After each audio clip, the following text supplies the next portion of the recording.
રાજ્યમાં પ્રદૂષણ માફિયા બેફામ બન્યા છે. ગઈકાલનો મારો કાર્યક્રમ હતો. ગઈકાલે મેં એ પણ કહ્યું હતું સૌરાષ્ટ્રની આવી સ્થિતિ છે. દુર્ભાગ્ય તો જો આજે આ દ્રશ્યો આવી ગયા. ભાદર નદી, નદીના પાણી ઉપરમાં ફીણ જુઓ, પાણીનો કલર જુઓ. રાજકોટના જેતપુરમાં પ્રદૂષણ માફિયાઓ કેટલા બેફામ છે એનો આ તમાશો છે. મારે જાજુ કશું નથી બોલવું.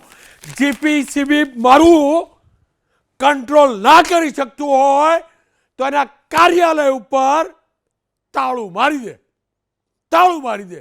દર વખત મૂરખ બનાવો છો સેમ્પલ લઈ લઈને. અમે પ્રસારિત કરીએ 3 દાડા સેમ્પલ લેવાના, બંધ કરવાનું કહી પછી પાછો ખેલ થાય. આ દ્રશ્યો ફૂલ સ્ક્રીન જોજો.